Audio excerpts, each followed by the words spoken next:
the challenges to democracy. That is why we need you in office. Because it's going to be hard work. There are a lot of people who don't want to change and who want to close doors. And it's going to take a legion of folks.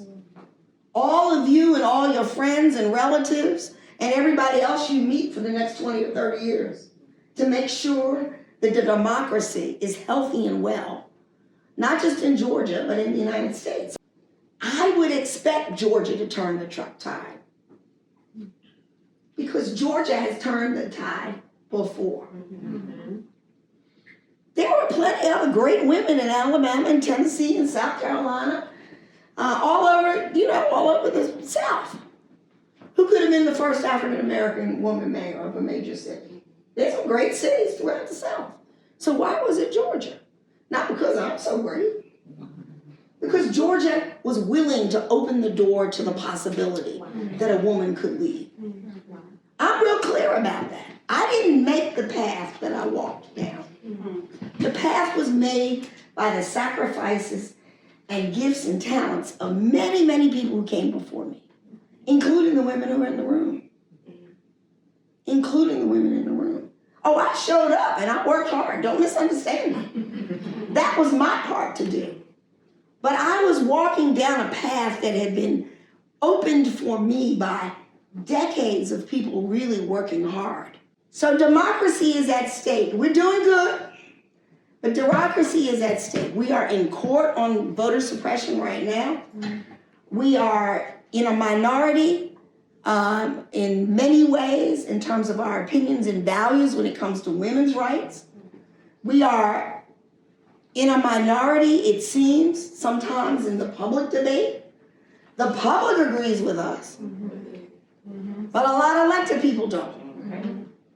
We are at a crossroads, I believe, different from 4 years ago. I believe we're at a crossroads culturally in the United States. We are being challenged culturally. And one of the reasons that we're seeing a lot of dysfunction is because America is changed, the values are being challenged. I am very careful about where I put my name, what I say I'm going to do, who I'm going to be standing with, whether I trust that their word is good. I don't have to agree with you, but are you authentic? Do I know you to be authentic? If you are not, if you lie, if you steal, if you cut, no, people do this. If you cut deals that are only self-serving, I'm not even going to be in a photograph with you. Forget to put my name on it. And I see young people who get elected to the legislature. And again, I see the pictures. And I've called legislators and said, it sounds like a good program. I don't understand why you're standing next to that person. And they're like, why? I said, because photographs last longer. Be careful.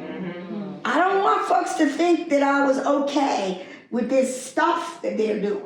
Those special occasions, when people say, what is on your mind? You ought to say it.